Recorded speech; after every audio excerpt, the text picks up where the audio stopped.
The things I liked to do at Christmas. As soon as it approaches the second week of December, in each of the years I have lived away from Jamaica, my mind drifts back and I have an irrepressible longing for the proverbial, quote, good old days of my childhood, and the things I liked to do on the run up to Christmas, and the festivities and activities associated with the celebration of the happiest time of the year. The preliminary preparations for the celebration centered, I recall, around certain unforgettable traditions in which everyone in the family always participated. As each of the younger ones increased in strength and ability, so did the import and value of that individual's contribution to the task at hand. Highest on the list of things I liked to do was to assist in the production of the latest Gordon version of a traditional Jamaican black cake.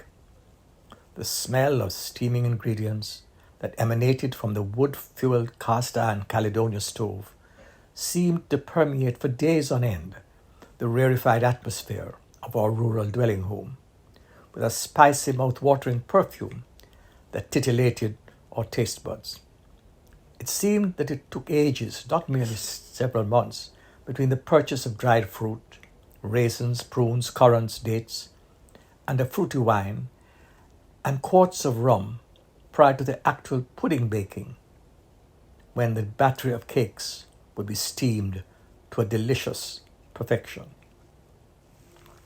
As the literature on Jamaican culture proclaims, quote, preparing Jamaican black cake is a labor of love and often involves a collaborative effort among family and friends, end of quote. The first activity involves cutting up into small pieces pounds of dried fruit, steaming and placing the parboiled fruit along with spices into enormous glass jars, and soaking the mixture for several weeks in wine and rum, also adding cinnamon and allspice. This fruit mixture was cured in the interim by pouring more rum and wine, which caused it to darken until almost black. In preparation for the baking operation on the appointed day, the dry ingredients would be weighed and ready to take their place in the new unused and sanitized red plastic bowls or basins with a broad rim 11.5 inches in diameter and 4 inches deep. The butter and sugar would, in accordance with the ritual handed down from the slave population, be stirred to a paste into which the ingredients, wet and dry, in small portions, would gradually be molded into the mixture, and the ingredients vigorously stirred with a wooden spoon. My mother used creamy New Zealand butter and dark Demerara sugar crystals and dozens of eggs, all combined into a wet and spongy consistency. Meanwhile, some of the family helpers would have been busy preparing the baking tins with lids. They were lined at the bottoms and sides with wax paper, using butter as the adhesive. This required someone cutting several paper circles to the required size and reams of paper the width of the height of the pan, all in sufficient quantity for the many tins that would be filled and placed after a few settling moments in the preheated oven of the Caledonia stove. The scraping of the plastic bowl to taste the batter with its mixture of spices and fruit was an innocent pleasure in which for years I liked to indulge. The pre-cooked taste, which to my youthful mind was an essential part of the process, obviously tickled my palate with its alcoholic elixir. All this care and abundant energy was utilized to create a dense, moist cake, which centuries later we call, in celebration of its delicacy, Caribbean black cake. Because our goal was to create a pudding consistency, the tins at our house were covered. An open 2-inch deep tray of water was put inside the oven to produce the steam that baked the batter. Our Christmas pudding was pleasurable beyond belief as it melted into our mouths. The choice of drinks when the Jamaican black cake fruit or pudding was consumed at the Christmas family meal was either sorrel, again, which were permitted spiked with rum, and decanters of homemade pimento liqueur. When it came to enjoying the cake, the act of slicing it is just as symbolic as the making of it. In contrast to the act itself, slicing the cake symbolizes unity, community, and kinship, which explains why it was common for families to exchange pieces of their own black cake with friends and neighbors, as this helped to foster a sense of togetherness. There is a recent television series that portrays Jamaican culture, which is quite entertaining. It's called Black Cake, and it's an appeal to the sentiments of a diaspora of which I am a part. It's on Hulu for anyone who is interested. Another thing I liked doing was to procure and decorate the Christmas tree. This turned out to be quite a challenge during and after the war, as rural Jamaica was short then on strands of pepper lights and such other non-crucial items like snow and artificial Christmas trees, and the miscellany of imported tree decorations. Accordingly, part of the fascination of the festival atmosphere was the need in those days to be creative. At our home, the cone-shaped tree was not pine, which they had not yet commenced growing in the hills along the Blue Mountain Range, but the supply from overseas was unreliable. What we did instead was to tie two branches cut from a lignum vitae tree together to create a tip at the top and the bushier branches at the base. To create the winter look, we stripped every single leaf, exposing twiggy ends that resembled denuded plants in the winter. Making use of what was available in a hospital setting, snow-covered branches were created by wrapping sheets of lint or surgical cotton around the larger limbs and daubs of cotton resting on the twigs at the extremities represented fresh snowfall at the edges.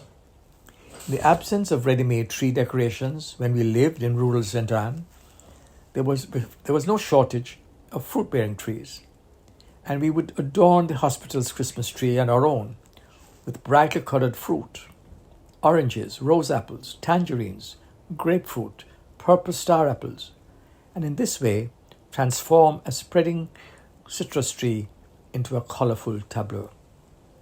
It was a case of making do with what nature provided, and it worked because of the post-war ethos.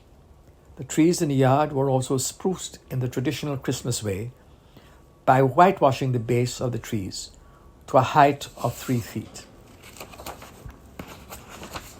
All the huge stones were painted white, as also the edges of walkways. As I thought about my story, I looked back at the way history plays a part in our present and future lives. It was enslaved Africans who took the European concept of fruitcake and began adapting the recipe by incorporating local ingredients and using the rich tapestry of culinary traditions brought with them from Africa. But that was not all, for the greater giver at Christmas time, when I was an infant, was the indefatigable Santa Claus. Bert, my younger brother, preferred trucks, police vehicles, and fire brigades. We had come upon the scene during a war in which we, although far away, had feared and felt threatened because of the several precautions we were forced to take, such as cutting off the lights, putting shades over the windows, and like behavior for either of us to wish for armored wartime vehicles. My dream was to be transported to somewhere novel by airplane or seaplane, and of course, trains. Just after lunch, on quite a number of memorable Christmas days, we would be entertained by a struggling ragtag John Canoe band of dancers and their unrehearsed drummers in brilliant but diabolical-looking costumes. They terrified some young children and made others imitate their reckless antics. This, I was amazed to learn fairly recently, was not an unknown phenomenon in the state of North Carolina. The word it's known by appears to have come from the French gens en canoe, strange, weird people. However, Jean Canoe's origins point strongly to Jamaica and was later spread throughout the Caribbean as early as the 18th century. This tradition is one of the oldest dance celebrations in Jamaica. Historically, John Canoe parades were also found in southeastern North Carolina, and that can be traced back to Jamaican roots. However, the custom became less popular after slavery was abolished. The latest known John Canoe celebration in the southern United States was in Wilmington, North Carolina, in the late 1880s. Dances are choreographed to the beat of goatskin drums and cowbells. As I review the things I have enjoyed doing in concert with others over several decades, and still feel I shall, God willing, be happy to continue doing, and as I appreciate that these things have come down to my time through other persons and civilizations, I come to the moment where I have seen the light, which tells me that there is nothing new under the sun. Neither is my enlightenment a new thing, for that opinion was eons ago recorded in Ecclesiastes at chapter 1, verse 9. What has been will be again. What has been found will be found again. There is nothing new under the sun. Ecclesiastes 1, 9.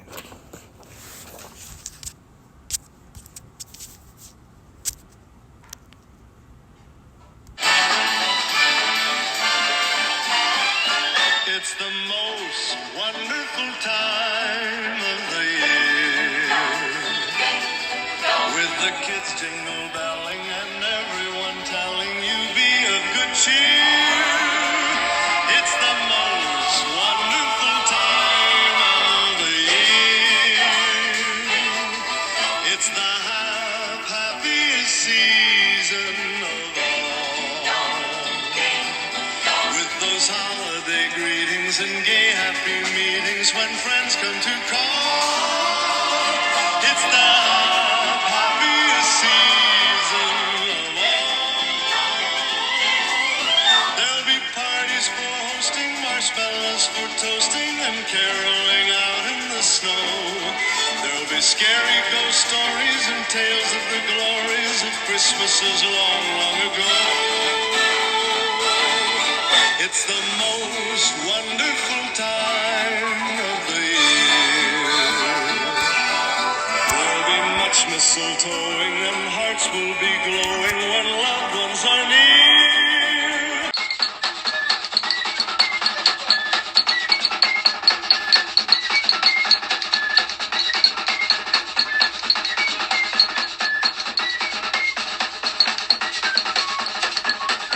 Bongo, Baka and Coolie Jamaican roots, fife and drum of the John Canoe music.